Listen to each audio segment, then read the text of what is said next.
Hello बच्चों, बहुत दिनों बाद ये मैं क्लास 11th का वीडियो लेक्चर अपलोड कर रहा हूँ। अभी तक हम लोगों ने मैथमेटिकल टूल्स में डिफरेंशिएशन देख लिया, इंटीग्रेशन देख लिया, यूनिट डायमेंशन मेजरमेंट्स के क्वेश्चन सॉल्व किए, वो पूरा टॉपिक कवर किया था। तो मैथमेटिकल टूल्स में एक और पिलर है, वो है वेक्टर्स का। ठीक है, हालांकि ये जो चैप्टर गिवन है ये आपको गिवन है फोर्थ चैप्टर में आपको ये टॉपिक गिवन है वेक्टर्स का, और चैप्टर थर्ड में मोशन इन रेस्ट है। तो कई बच्चे ये भी कह सकते हैं कि लो थर्ड चैप्टर कराया नहीं, फोर्थ में डायरेक्ट आ गए। तो वो मैं इसलिए करा रहा हूँ केवल वेक्टर्स का पोर्शन, ताकि वो हमारे चैप्टर्स को और अच्छे से क्लैरिफाई करके बच्चों को समझ में सारी चीजें आए। ठीक है, क्योंकि अभी इसमें क्वांटिटीज आ जाएंगी तो कुछ वेक्टर क्वांटिटीज होंगी, साइन कन्वेंशन लेना होगा, जो चीज हम लोगों को नहीं पता चल पाएगी।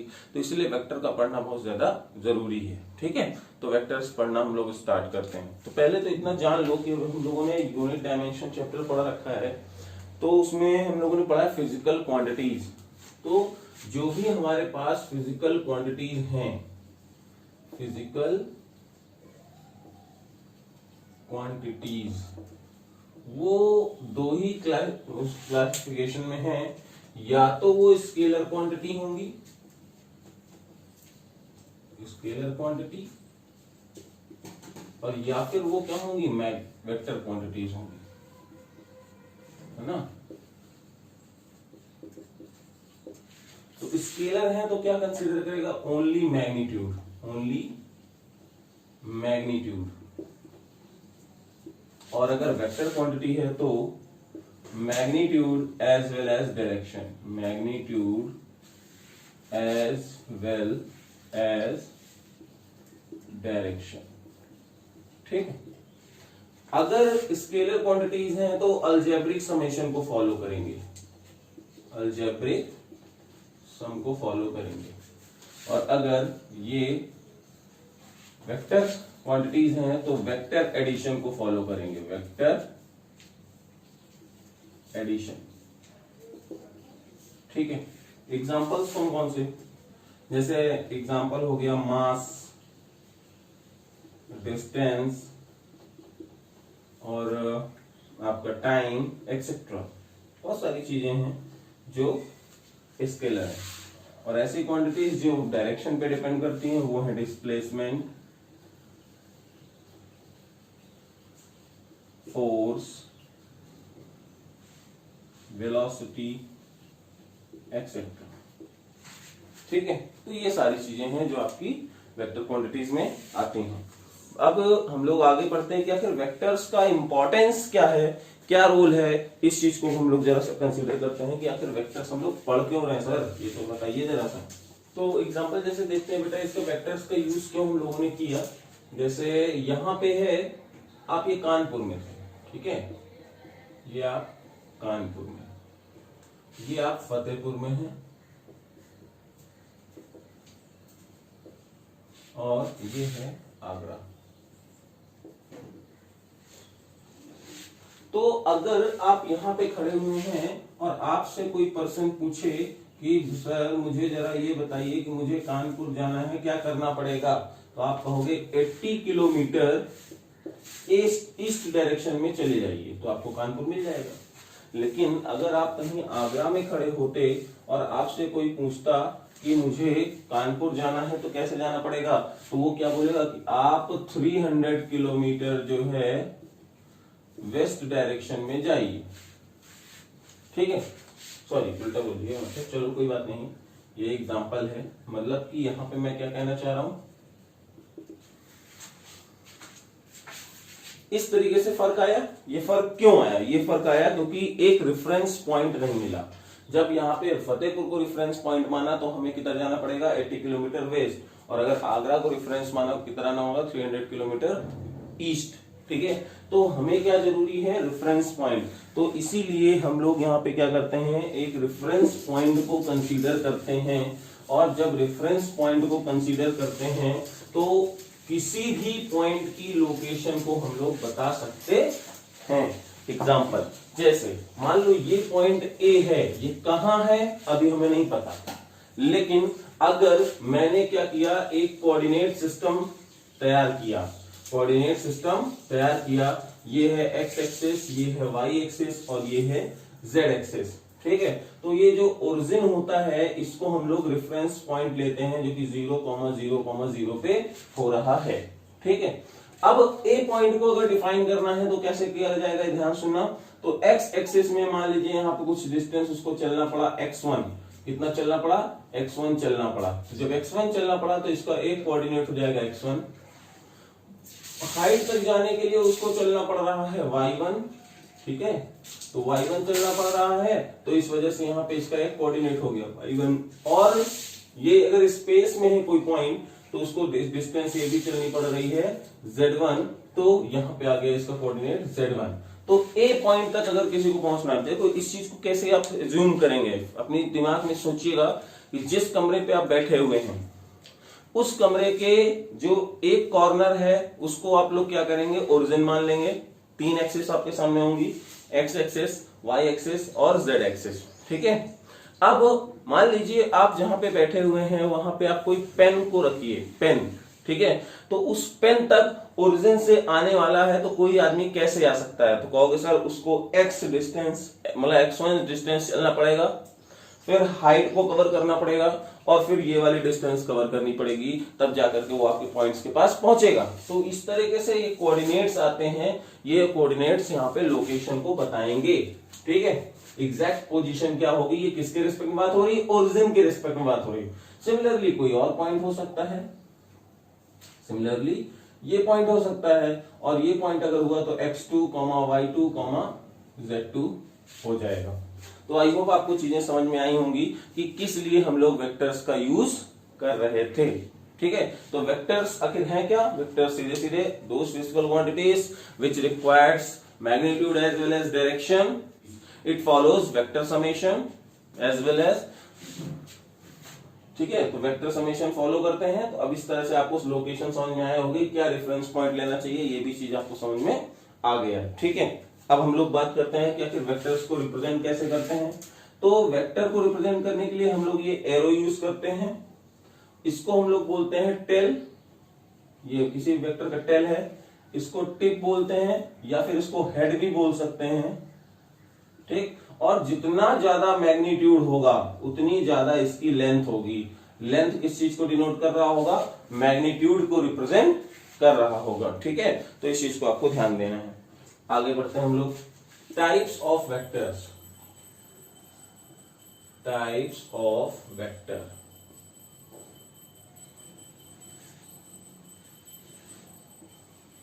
तो पहला हम लोग पढ़ते हैं पोजीशन वेक्टर, पोजीशन वेक्टर।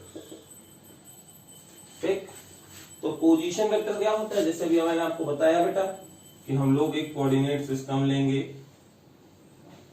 ठीक है, जब कोऑर्डिनेट सिस्टम लिया, ये z एक्सिस, ये x एक्सिस और ये y एक्सिस बना दिया, ये ओरिजिन हो जाएगा। अब ए पॉइंट ये था जिसके कोऑर्डिनेट्स क्या थे, x1, y1 एंड z1। ठीक है, और ओ पॉइंट से मिलाने वाला लाइन, देखो पोजीशन वेक्टर क्या होता है, किसी भी पॉइंट को ओरिजिन से जो मिलाने वाली लाइन होती है उसको हम लोग बोलते हैं पोजीशन वेक्टर। तो सीधे सीधे कह सकते हैं line joining vector from origin to that particular point. ठीक है, denoted by r1, r vector से डिनोट करते हैं। तो अगर ये 1 था तो इसलिए 1 को डिनोट कर सकते हैं। सिमिलरली अगर कोई पॉइंट दूसरा होता तो दूसरा अगर कोई पॉइंट है, सपोज ये पॉइंट कितना है, ये पॉइंट है x2, y2, z2। ठीक है, ये पॉइंट ये है, तो इसको डिनोट करने के लिए क्या करेंगे, इसको डिनोट करने के लिए हम लोगों ने ये देखो लाइन बना दी। ठीक, ये हो गया r2। अब रिप्रेजेंट कैसे करेंगे किसी भी वेक्टर्स को, इस चीज को बात करनी है। तो देखो बेटा, ये O से A की तरफ जा रहे हैं ना, तो इसको हम लोग इधर से ऐसे लिखेंगे, OA वेक्टर। ठीक है, इस तरह से हमने किसी वेक्टर को लिख लिया। अब कहोगे सर रिप्रेजेंटेशन का तरीका क्या होगा, तो ध्यान से सुनना। अगर किसी को A पॉइंट तक जाना है, A पॉइंट तक जाना है तो क्या करेगा, x1 डिस्टेंस वो x एक्सिस में चलना है, y1 डिस्टेंस y एक्सिस में चलना है और z1 डिस्टेंस उसको z एक्सिस में चलना है, तो A पॉइंट पे पहुंचेगा। अब बात आती है कि सर ये इतने डिस्टेंस चलना है, डायरेक्शन कैसे पता चलेगी कि x1 किधर लेना है, तो वो सारी चीजें मैं आपको बताऊं कि देखो एक बात जान लो, ठीक है, ये 10 स्टेप सपोज उसने चल के तब यहां तक आया है, तो एक स्टेप चलेगा तो क्या होगा, तो एक याद रखना, ठीक है ना, यूनिट वेक्टर होता है, यूनिट वेक्टर अभी मैं आपको डिटेल में पढ़ाऊंगा। यूनिट वेक्टर क्या कहता है, वन मैग्नीट्यूड जिसके पास हो उसको हम लोग यूनिट वेक्टर कहते हैं। तो एक्स एक्सिस के अलोंग जो आई कैप होगा, आई कैप जो होगा वो यूनिट वेक्टर होता है, unit vector along x axis. इसी तरह से जो जे कैप होगा वो होगा unit vector along y axis, और इसी तरह से के कैप जो होगा वो होता है unit vector along Z axis. ठीक है, ये मैं आपको क्यों बताया, ये चीज मैंने आपको इसलिए बताई कि जरा सुनना कि अगर मान लो 10 स्टेप इसको एक्स एक्सिस में चलने पड़े, 20 स्टेप इसको वाई एक्सिस में चलने पड़े और 5 स्टेप इसको जेड एक्सिस में चलने पड़े, तो ये बताने के लिए कि किस डायरेक्शन में कितने स्टेप चल रहा है आई जे के का इंपॉर्टेंस बहुत ज्यादा हो जाता है। ठीक है, तो यहाँ पे क्या है, इतना स्टेप उसको एक्स एक्सिस में चलना है, तो अब ये कैसे पता करेंगे, तो उसको छोटे छोटे पार्ट में डिवाइड किया, तो इसको हम लोग देखो आई कैप से डिनोट करेंगे, वाई की तरफ जो जाएगा उसको जे कैप से डिनोट करेंगे, और के की तरफ जाएगा उसको के कैप से डिनोट करेंगे। तो अब जैसे यहाँ पे x1 किधर जा रहा है, एक्स एक्सिस की तरफ जा रहा है, तो हम लोग लिख सकते हैं x1 आई कैप, फिर y1 जे कैप, फिर z1 के कैप। इस तरीके से किसी वेक्टर को हम लोग रिप्रेजेंट करते हैं। आई जे के हमें क्या बताएंगे, आई जे के हमें बताएंगे कि किस डायरेक्शन में वेक्टर को ले जाना है, मतलब किस डायरेक्शन में उस पर्टिकुलर पॉइंट के लिए चलना होगा। ठीक है, अब जैसे इसी तरह से मैं बात करूं OB, इसको हम लोग R2 वेक्टर लिख सकते हैं, ये R2 है पोजीशन वेक्टर, इसको हम लोग R1 लिख लेते हैं जो कि OA वेक्टर हो जाएगा। OA क्यों लिखा, क्योंकि ये O से A की तरफ जा रहा है, O से B की तरफ जा रहा है, इसलिए OB वेक्टर लिख लिया। ठीक है, ये कितना हो जाएगा, x2i y2j z2k। तो ये हमारे पोजीशन वेक्टर का रिप्रेजेंटेशन निकल के आ जाएगा। ठीक है, आई बात समझ में। अब दूसरा हम लोग बात करते हैं किसका, डिस्प्लेसमेंट वेक्टर क्या होगा। दूसरा पॉइंट है डिस्प्लेसमेंट वेक्टर। अब देखो ओरिजिन से अगर किसी पॉइंट को मिलाना है तो वो कहलाएगा उसका पोजीशन वेक्टर। ठीक है, डिस्प्लेसमेंट वेक्टर क्या होता है, किन्हीं भी दो पॉइंट्स को मिलाने वाला वेक्टर। जैसे देखो ये, अब ये एरो बनाना बहुत इंपॉर्टेंट है, ये बताता है कि किस पॉइंट से आप किधर जा रहे हैं। तो A से B की तरफ जा रहे हैं, तो डिस्प्लेसमेंट वेक्टर यहाँ पे कितना हो जाएगा, A से B, ये जो वेक्टर होगा ये डिस्प्लेसमेंट वेक्टर कहलाएगा। ठीक है, और डिस्प्लेसमेंट वेक्टर की डेफिनेशन क्या होती है, डिस्प्लेसमेंट वेक्टर की डेफिनेशन होती है the difference between two position vectors, difference between two position vectors, और हमेशा लिया जाएगा final position vector minus initial position vector. ठीक है ना, जो भी ये डेफिनेशन होगी याद रखना डिस्प्लेसमेंट वेक्टर की, difference between two position vector, difference between two position vector, तो हम लोगों ने R2 माइनस R1 कर दिया। अब R2 माइनस R1 करेंगे तो कैसे पुट करेंगे वैल्यूज, देखो भाई x2i minus y2j plus z2k minus x1i minus y1j minus, sorry ये तो प्लस में ही रहेगा, z1k। ये हो गया। अब जब हम लोग लिखेंगे चीजों को तो कैसे लिखेंगे, एक बात याद रखना, i वाला i से ही माइनस होगा, j वाला j से माइनस होगा और k वाला k से माइनस होगा। तो यहां से क्या निकल जाएगा, x2 minus x1i y2 minus y1j plus z2 minus z1k। तो जो ये वेक्टर मिलेगा हम लोगों को, ये कहलाएगा हम लोगों का डिस्प्लेसमेंट वेक्टर। तो आई होप आपको किसी भी वेक्टर को रिप्रेजेंट करने का तरीका समझ में आ गया होगा कि कैसे हम लोग पोजीशन वेक्टर डिनोट करते हैं, कैसे हम लोग डिस्प्लेसमेंट वेक्टर को डिनोट करते हैं। अब हम लोग बात करते हैं मैग्नीट्यूड ऑफ वेक्टर्स की, कि किसी वेक्टर का मैग्नीट्यूड कैसे निकालते हैं। किसी वेक्टर का हम लोग मैग्नीट्यूड कैसे निकालते हैं ये हम लोग देखते हैं। अब देखो भाई, मैग्नीट्यूड कैसे निकालेंगे किसी भी वेक्टर का। मैग्नीट्यूड ऑफ वेक्टर्स, किसी भी वेक्टर का मैग्नीट्यूड कैसे निकालेंगे? सिंपल, देखो बहुत आसान है ये। अगर कोई एक वेक्टर गिवन है x1i x2j और ये लिखा हुआ है, तो मैग्नीट्यूड कैसे आएगा? मैग्नीट्यूड को हम लोग मॉड करके लिख लेते हैं। मॉड बोले तो उसका सिर्फ मैग्नीट्यूड आएगा। और करना क्या है, i कोफिशिएंट का स्क्वायर करना है, j कोफिशिएंट का स्क्वायर करना है, k जो हमारा डायरेक्शन है उसके टर्म में जितना कोफिशिएंट है उसका स्क्वायर करना है, और पूरे का अंडर रूट ले लेना है। तो उससे हम लोग किसी का भी मैग्नीट्यूड किसी भी वेक्टर का निकाल सकते हैं। ठीक है, अभी मैं पूरा न्यूमेरिकल सॉल्व करवाऊंगा ये, लेकिन अभी मैं आपको सिर्फ प्रोसेस बता रहा हूं कि मैग्नीट्यूड हम लोगों ने कैसे निकाला। अब आता है यूनिट वेक्टर, जो मैंने आपको बोला था बताने के लिए। यूनिट वेक्टर्स क्या होते हैं? Those vectors having direction but only one magnitude. जैसे अब बेटा देखो, अगर मैं यहां पे कोई भी वेक्टर लिखता हूं, सपोज मैंने ए बी वेक्टर लिखा, ए वेक्टर लिखता हूं मैं कोई, ठीक है, मैं कोई यहां पे ए वेक्टर लिखता हूं जो कि हो जाएगा कितना, AXI AYJ AZK। ठीक है, तो अब जैसे मान लीजिए मैंने कोई वेक्टर लिखा, तो इसका कुछ ना कुछ तो मैग्नीट्यूड आएगा। वो हो सकता है 10 हो जाए, वो 7 हो जाए, 5 हो जाए, कुछ भी हो जाए।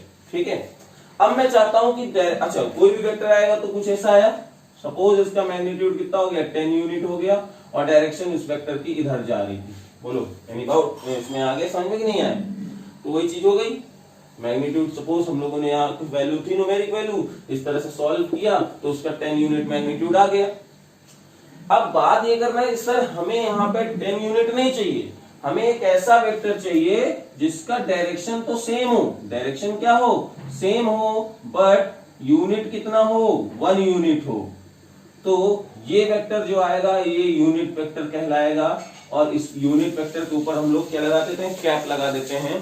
तो ये हमें वेक्टर कैसे मिलेगा भाई, डायरेक्शन तो इसकी और इसकी सेम है ना, डायरेक्शन दोनों की क्या है, सेम है। तो अगर डायरेक्शन सेम है तो क्या होने वाला है, बस केवल मैग्नीट्यूड का फर्क है। तो जितना ही मैग्नीट्यूड था उसको मैंने उससे डिवाइड कर दिया, तो देखो भाई 10 आ जाएगा कि नहीं। जरा कुछ सोचोगा, 10 वेक्टर का मैग्नीट्यूड था और 10 से ही मैं डिवाइड कर दूं तो क्या हो जाएगा, 1 आ जाएगा। तो सिमिलरली हम लोगों ने अगर यूनिट वेक्टर चाहिए तो यूनिट वेक्टर कैसे मिलता है, किसी भी वेक्टर में उसके मैग्नीट्यूड से हम लोग क्या कर देते हैं, डिवाइड कर देते हैं, तो हम लोगों को यूनिट वेक्टर मिल जाता है। ठीक है, किसी भी वेक्टर में हम लोगों ने अगर उसके मैग्नीट्यूड से ही डिवाइड कर देंगे तो हमें क्या मिलेगा, 1 मिल जाएगा। भाई 20 से 20 डिवाइड करोगे 1 आएगा, 100 से 100 डिवाइड करोगे 1 आएगा, 10 से 10 डिवाइड किया 1 आएगा। तो सेम प्रोसेस है, किसी भी वेक्टर के जो मैग्नीट्यूड है उसी से डिवाइड कर देंगे तो जो वेक्टर मिलेगा वो हमको यूनिट वेक्टर कहलाएगा, जिसका मैग्नीट्यूड होगा 1, बट डायरेक्शन जो होगी वो ओरिजिनल वेक्टर के अलोंग होगी।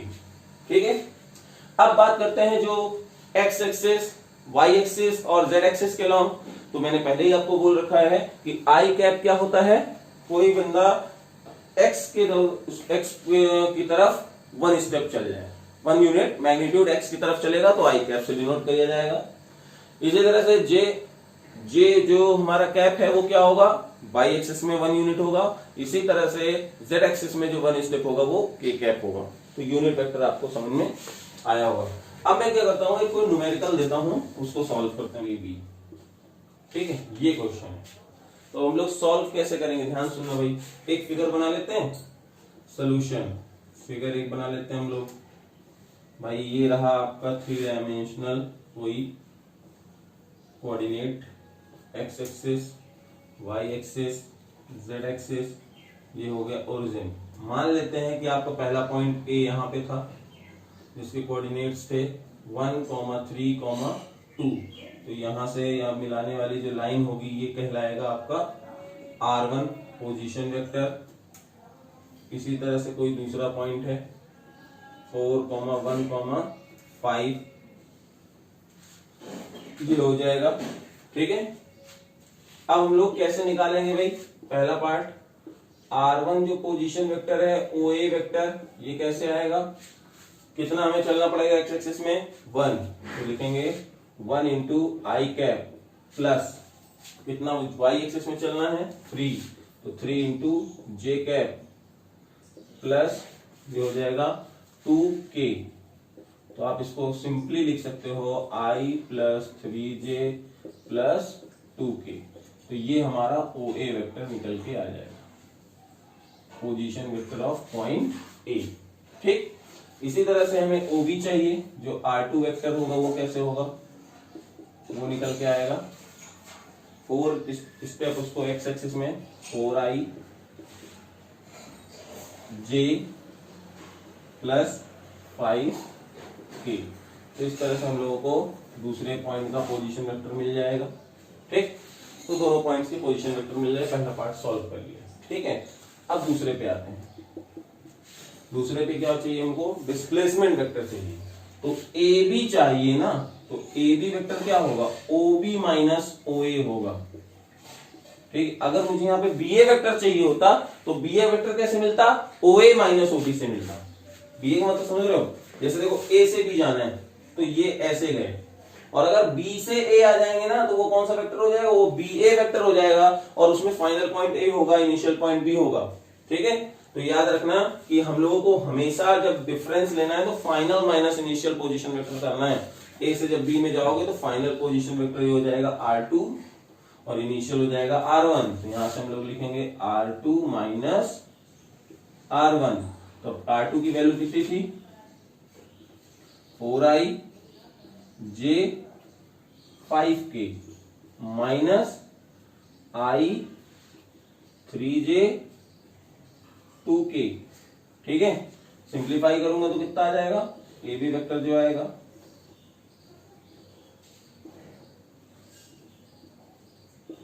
तो आएगा यहां से 4 से i माइनस, क्योंकि हमेशा याद रखना डिफरेंस जब करेंगे तो i से i वाले टर्म, j से j वाले टर्म, k से k वाले टर्म माइनस होंगे।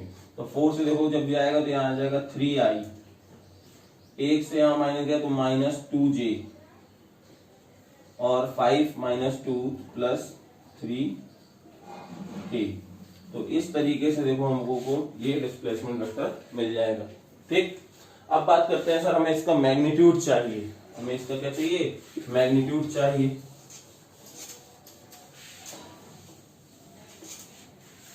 मैग्नीट्यूड कैसे आएगा भाई? ये पार्ट हो गया, तीसरे पे आते हैं। थर्ड पार्ट में क्या कह रहा है? मैग्नीट्यूड। बहुत आसान है मैग्नीट्यूड निकालना। तो AB का मॉड I कोफिशिएंट का स्क्वायर, J कोफिशिएंट का स्क्वायर, K कोफिशिएंट का स्क्वायर और पूरे का अंडर रूट। तो मॉड AB कितना आ गया? ये आया 9 प्लस 4 प्लस 9 कितना हो गया? Root 22, root 22। ठीक, तो ये हमारा इसका मैग्नीट्यूड आ जाएगा। अब अगर मान लो हम लोग चाहते हैं यूनिट वेक्टर निकालना, यूनिट वेक्टर, तो जो हमारा AB कैप होगा वो AB vector upon mod AB हो जाएगा। तो AB वेक्टर मेरा कितना है? 3i minus 2j plus 3k upon root 22। तो ये जो आएगा ये हमारा यूनिट वेक्टर कहलाएगा। ठीक है, तो आप देख सकते हो कि जो मैंने अभी आपको 4-5 कॉन्सेप्ट बताए थे उन्हीं से रिलेटेड एक पूरा न्यूमेरिकल ऐसे कर दिया जिसमें आपको सारी चीजें कवर हो जाएंगी। ठीक है, तो हम लोग आगे बढ़ते हैं। अब देखो बेटा, अब जैसे हम लोग ये टाइप्स पढ़ रहे थे, अभी तक हम लोगों ने क्या क्या चीजें देखी? अभी तक हम लोगों ने देखा सर कि पोजीशन वेक्टर क्या होता है, पहली चीज हम लोगों ने पढ़ ली थी पोजीशन वेक्टर, ठीक।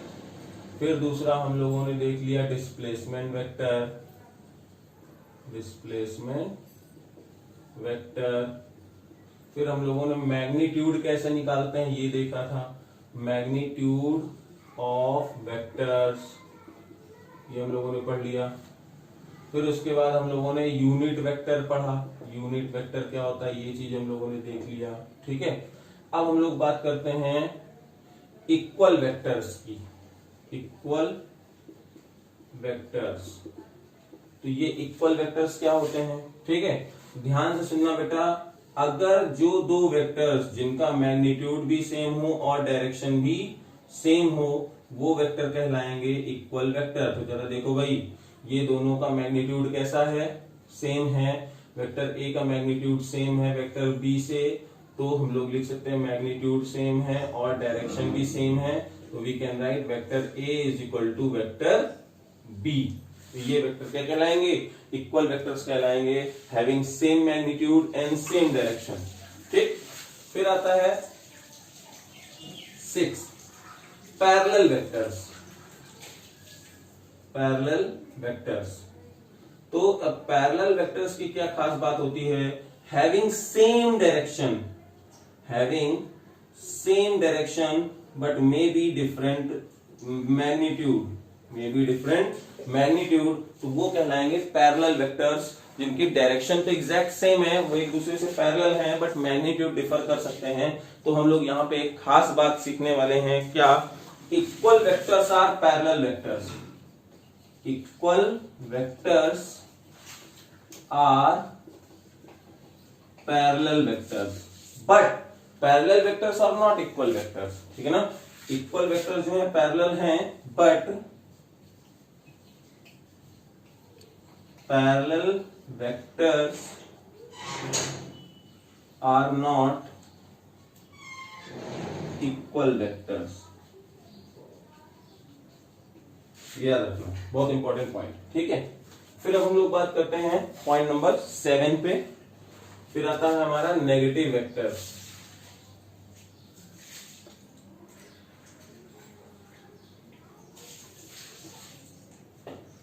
Negative vector, negative vector. अब नेगेटिव वेक्टर क्या होता है, जस्ट अपोजिट डायरेक्शन में हो, ठीक है, जस्ट अपोजिट डायरेक्शन में हो। जैसे मान लो ये वेक्टर ए इधर जा रहा है और ये इसी पॉइंट में कोई वेक्टर बी इधर लगा, ठीक है। तो ये दोनों वेक्टर्स क्या कहलाएंगे, नेगेटिव वेक्टर्स कहलाएंगे। तो हम लोग कैसे लिख सकते हैं कि जो वेक्टर ए हो, देखो अब यहाँ पे नेगेटिव वेक्टर है, अगर मैग्नीट्यूड इक्वल है तब तो ठीक है, नहीं भी है तो भी नेगेटिव वेक्टर ही कहलाएंगे। जो बी वेक्टर होगा, बी वेक्टर, उसको हम लोग माइनस ए वेक्टर की तरह लिख सकते हैं कि जो डायरेक्शन वाइज केवल हम लोगों ने लिखा है। अभी मैग्नीट्यूड का मल्टीप्लाई डिवाइड भी कुछ ना कुछ हो सकता है। ये इक्वल तब पॉसिबल होगा जब लेंथ भी दोनों की क्या होगी, सेम होगी।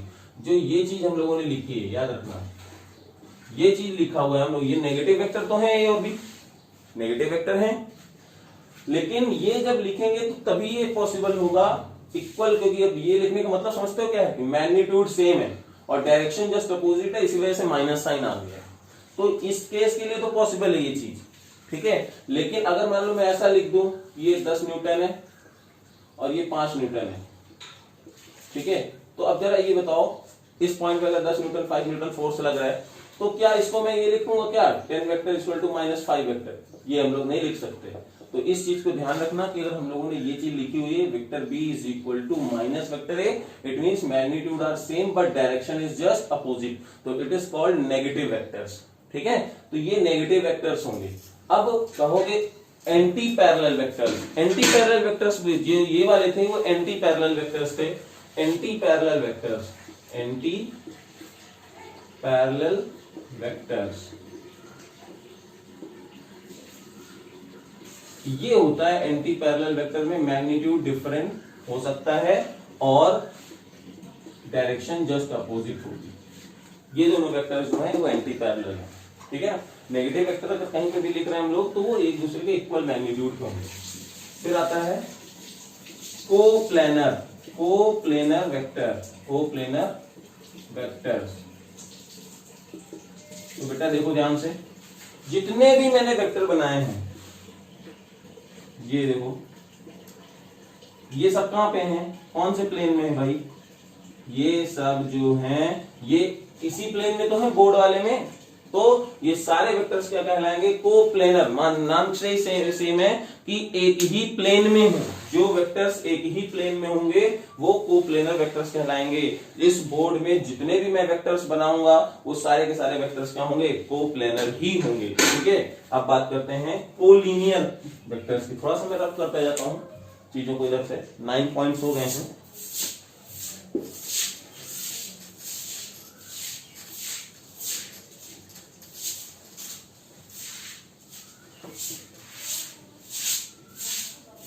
ठीक है, अब बात करते हैं 10 number point, collinear, collinear vectors.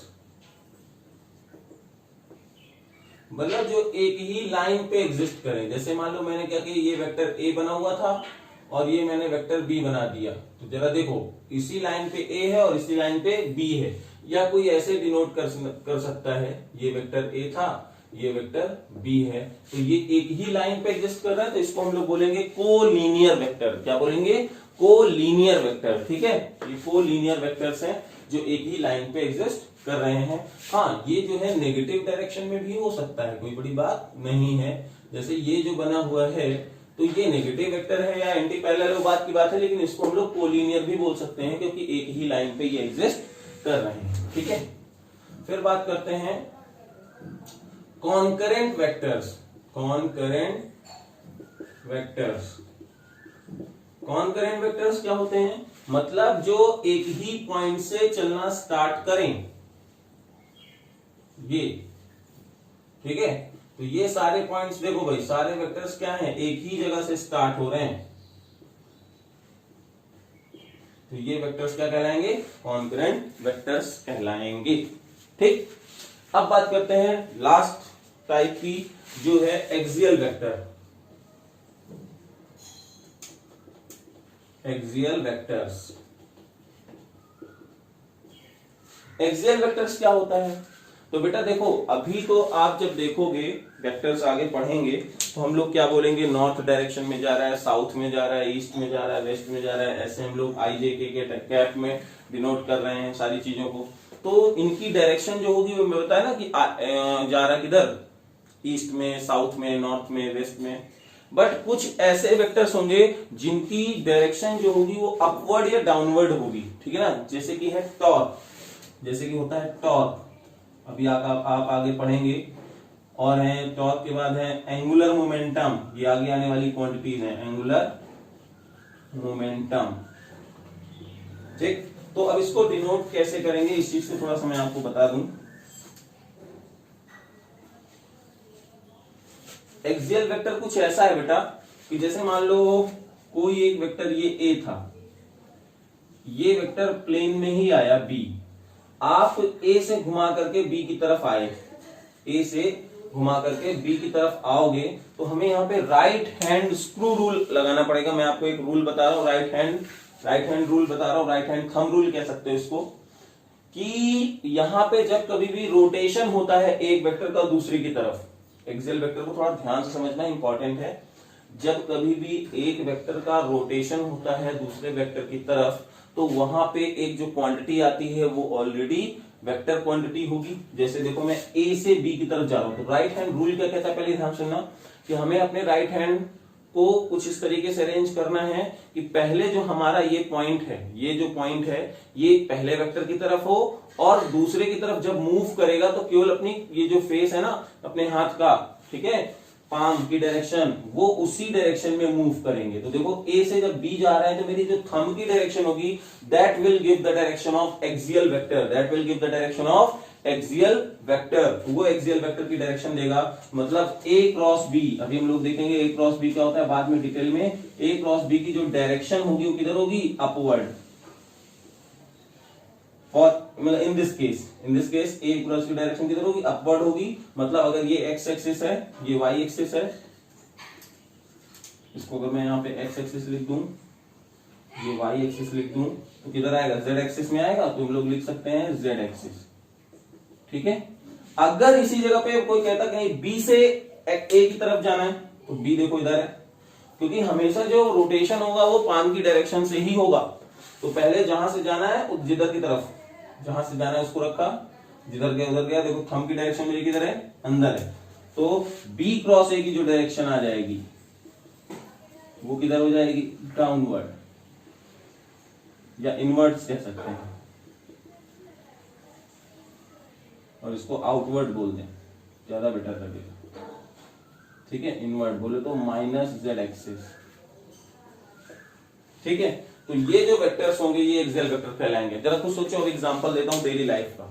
दरवाजे हैं, ठीक है, जो हुक लगा होता है, हैंडल लगा होता है, वो एकदम कॉर्नर पे लगा होता है। जब मैं बंद करता हूं या खोलता हूं तो फोर्स कैसे लगाया हम लोगों ने, फोर्स हम लोग लगाते हैं अपनी तरफ खींचते हैं ना, लेकिन दरवाजा क्या होता है, रोटेट करता है। ठीक है ना, क्लॉकवाइज करता है या एंटी क्लॉकवाइज करता है। तो जब कभी भी आप देखना, आज आप क्या क्या करेंगे, इसमें क्या करेंगे, दरवाजे पे जब आप खींचेंगे तो ये देखना क्लॉकवाइज मूव किया या एंटी क्लॉकवाइज मूव किया। अगर उसने क्लॉकवाइज मूव किया होगा तो आप देखेंगे कि जो उसमें टॉर्क आएगा उस टॉर्क की डायरेक्शन जो हो जाएगी किधर हो जाएगी, अपवर्ड होगी। और अगर उसने क्या किया, एंटी क्लॉकवाइज रोटेट किया, तो उसकी डायरेक्शन डाउनवर्ड हो जाएगी। तो इस चीज को थोड़ा सा ध्यान देना है। अब आगे बात करेंगे हम लोग एप्लीकेशन ऑफ वेक्टर्स की।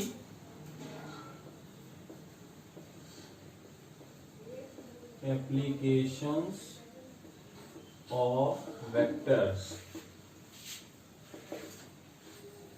पहला है ट्रांसफॉर्मेशन, ट्रांसफॉर्मेशन ऑफ वेक्टर्स।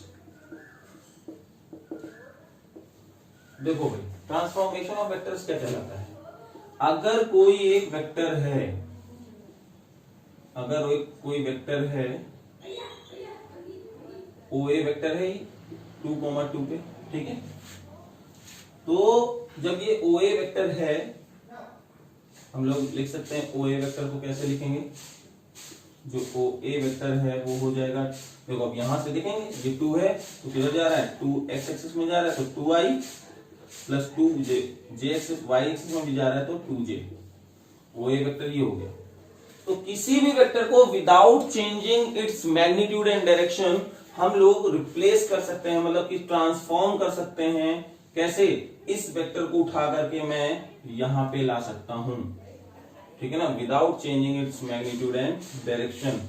तो मैंने ना ही मैग्नीट्यूड चेंज किया और ना ही डायरेक्शन चेंज किया, उठा करके मैं यहां पे ले आया। ठीक है, तो ये देखना ये पॉइंट्स क्या हो जाएंगे, सपोज ये 2,0 हो गया तो ये 4,2 में आ जाएगा।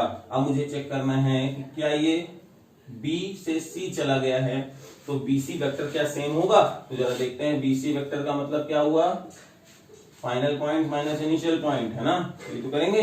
तो अब जब देखो करेंगे तो क्या हो जाएगा, 4 - 2i plus 2 into 2 - 0 into j। याद करो, किसी भी वेक्टर को रिनोट करने के लिए हम लोग क्या करते थे, उसके फाइनल पॉइंट जो हो जाएगा, देखो B पॉइंट हो जाएगा यहाँ पे, है ना, और O से OB point minus OA point कर देते थे। तो यहां से निकल के आता था x2 - x1i, y2 - y1j plus z2 - z1k, ये तो करते थे। तो वही चीज मैंने यहाँ पे किया हुआ है। तो BC वेक्टर कितना निकल के आ गया, 2i प्लस 2j। देखो भाई, दोनों वेक्टर्स क्या हैं, इक्वल एंड सेम है, ना ही मैग्नीट्यूड चेंज है और ना ही डायरेक्शन। तो हम लोग ये कह सकते हैं इसी वेक्टर को, OA को अगर उठा के आप रखना चाहते हो तो यहां रख सकते हो, ठीक है, तो यहां भी रख सकते हो। तो D पॉइंट ये हो जाएगा, E पॉइंट ये हो जाएगा। ये कोऑर्डिनेट्स कितने शिफ्ट हो सकते हैं, इसको आप 0,2 कर सकते हो, तो ये कोऑर्डिनेट 2,4 आ जाएगा। ठीक, तो इस तरीके से ट्रांसफॉर्म किया जा सकता है कि अगर मेरी मर्जी है कि मैं इस वेक्टर को उठा करके यहाँ पे रख दूं तो डेफिनेटली आप रख सकते हैं, बट कोई भी मैग्नीट्यूड और डायरेक्शन चेंज नहीं होगी। This is called transformation of vectors.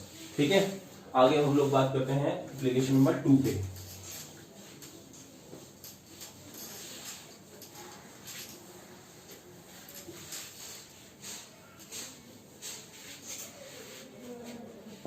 Application number 2, जिसका नाम है resolution of vector. Resolution of vector, very very very important concept, ध्यान से सुनना, बहुत ही इंपॉर्टेंट है और इंटरेस्टिंग है। जरा मुझे बताना बेटा कि जैसे आपके पास ट्रॉली वाला बैग होगा, या बचपन में हम लोग क्या करते थे, एक छोटे से लकड़ी के टुकड़े को, बॉक्स को एक धागा बांध लेते थे, और धागा बांधने के बाद हम लोग इधर फोर्स लगा के उसको खींचते हुए आगे लेके जाते थे। ठीक है ना, आपने किया हो ना किया हो, मैंने किया है। ठीक, तो हमने क्या ऑब्जर्व किया, ये ध्यान से सुनना।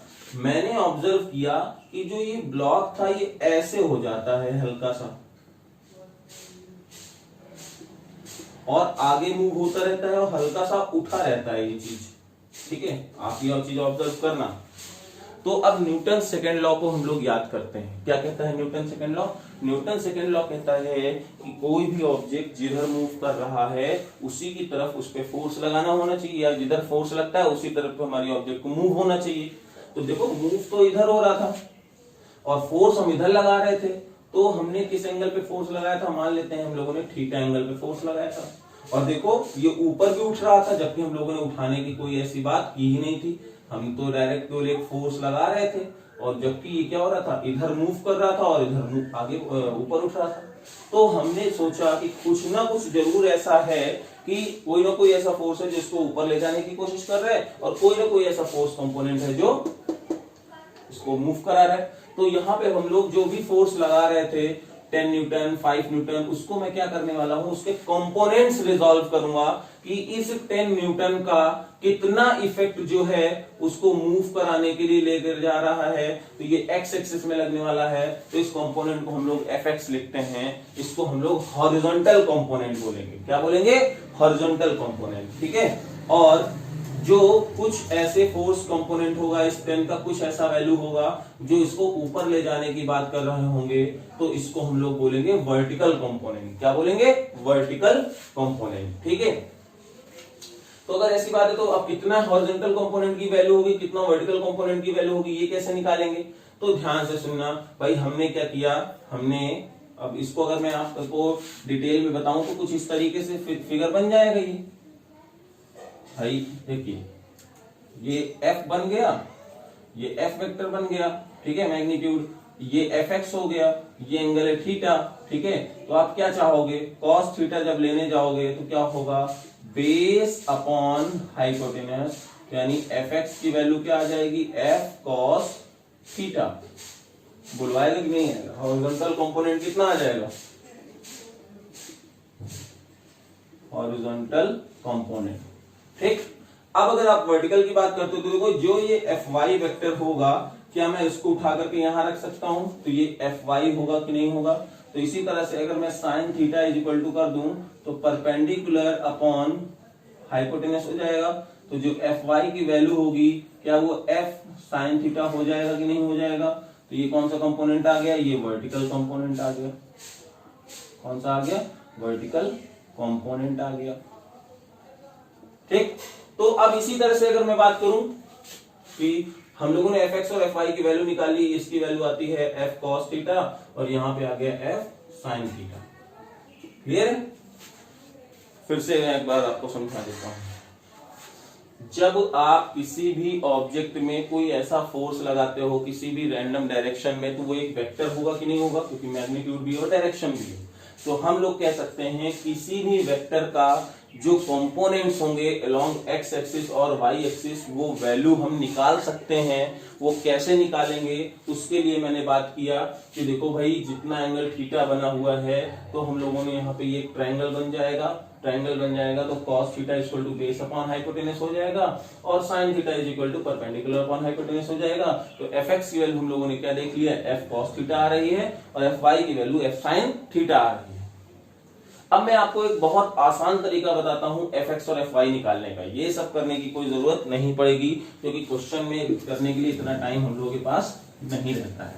ठीक, तो बस इतना सिर्फ समझ लेना कि जिधर से एंगल दिया हो, जिधर से एंगल दिया हो, तो जिधर से एंगल दिया है उधर उसको cos थीटा के साथ मल्टीप्लाई कर देना, मतलब जो भी थीटा एंगल गिवन हो उसका cos मल्टीप्लाई कर देना इस पूरे वैल्यू में, तो आपको एफ आ जाएगा। और जिधर थीटा नहीं दिया हो तो उधर क्या करना है, उधर हमको ये फोर्स लेना है और साइन थीटा का मल्टीप्लाई कर देना है, सिंपल सी बात। तो इससे हम लोग कंपोनेंट्स निकाल सकते हैं। आई आसान है, नहीं आई, चीजें क्लियर होंगी आई हो। तो इस तरह से हम लोग कंपोनेंट्स निकालना सीख सकते हैं। आपको थोड़ा सा एक रिप्रेजेंटेशन और बता देता हूँ इसी तरह से।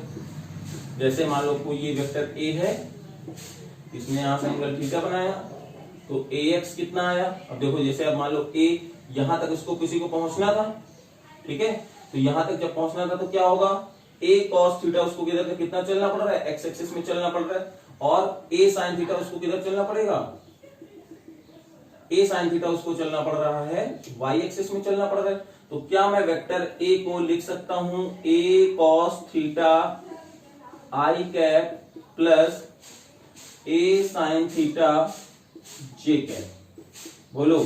तो यानी किसी के भी हॉरिजॉन्टल और कंपोनेंट वर्टिकल कंपोनेंट को i j के साथ लिख देंगे तो उस वेक्टर को भी हम लोग पा सकते हैं, ठीक है। अब मैं न्यूमेरिकल सॉल्व करता हूं, जरा सा ये ध्यान से देखना। कंपोनेंट्स निकालना सीखते हैं हम लोग। जैसे मान लो किसी ने क्या किया, कोई एक ऑब्जेक्ट लेता है, ठीक है, जैसे ये कोई ऑब्जेक्ट है और उसमें एक फोर्स इधर लग रहा है और एक फोर्स इधर लग रहा है। इसने एंगल 30 डिग्री बनाया, इसने एंगल 60 डिग्री बना दिया, ठीक है। ये है एक्स एक्सिस, ये है वाई एक्सिस, ठीक। इधर लग रहा है 10 न्यूटन, ये लग रहा है 20 न्यूटन, ये लग रहा है 15 न्यूटन। अब बताना है कि कितना हॉरिजॉन्टल फोर्स लग रहा है इस पॉइंट O में और कितना वर्टिकल फोर्स लग रहा है, ठीक। बट तो बेटा देखो भाई 20 का इफेक्ट पहले देख लेते हैं। तो 20 का जो इफेक्ट आएगा हॉरिजॉन्टल में वो तो हो जाएगा 20 cos 30, याद करो जिधर एंगल थीटा है उधर cos 30 से। अब इधर दिया नहीं है तो इसका इफेक्ट इधर कितना हो जाएगा, इसका इफेक्ट इधर हो जाएगा तो हो जाएगा 20 sin 30। अब जब इसका इफेक्ट इधर और इधर ले लिया तो मैं इस वाले पॉइंट को हटा सकता हूं, ठीक है ना, हटा दिया। अब इसकी बात करते हैं, जब इसकी बात करेंगे तो इसका इफेक्ट इधर आएगा, वो कितना हो जाएगा 15 cos 60, और इसका एरो देखो ऊपर है तो यानी अब इसको हटा भी सकते हैं और ये हो जाएगा 15 sin 60, ठीक है। तो अब देखो सारे कंपोनेंट्स x और y एक्सिस के अलॉन्ग आ गए। तो अब देखो हम लोग अलजेब्रिक सम लगाएंगे यहाँ पे, कैसे, fx अगर निकालना है तो जो पॉजिटिव डायरेक्शन में उसको प्लस, जो नेगेटिव में उसको माइनस। तो यहां से हो जाएगा 20 cos 30 माइनस 15 cos 60, ये कितना हो जाएगा 20 √3/2 माइनस 15 1/2, ठीक है। तो इस तरह से देखो fx वैल्यू आएगी कि नहीं आएगी, मैग्नीट्यूड जो भी है ये आएगा। अब इसी तरह से अगर fy कंपोनेंट में चाहता हूं तो fy कंपोनेंट कैसे आएगा, जो कंपोनेंट्स ऊपर उनको प्लस में, जो नीचे है उनको माइनस में, यानी 15 sin 60 प्लस 20 sin 30 माइनस 10। देखो इस तरह से जो हमारा वर्टिकल कंपोनेंट है वो निकल के आ गया। तो आज मैंने आपको क्या सिखाया, आज मैंने आपको टाइप्स ऑफ वेक्टर्स के बारे में बात किया, ठीक है। पोजीशन वेक्टर, डिस्प्लेसमेंट वेक्टर, इस तरह से बहुत सारे वेक्टर्स थे। और उसके बाद फिर हम लोगों ने एप्लीकेशन ऑफ वेक्टर्स में जाकर के दो चीजें देखी, transformation of vectors and resolution of vectors. Resolution of vectors को अगर आपके पास कोई बुक हो उसको सिंप्लीफाई कीजिएगा, नहीं मिलते हैं कोई दिक्कत नहीं है, हम लोग नेक्स्ट लेक्चर पे ऑफ वेक्टर्स हैं उनको और अच्छे से सॉल्व करेंगे, साथ ही साथ आगे कंटेंट को बढ़ाएंगे। तो आज के लिए इतना ही, थैंक यू।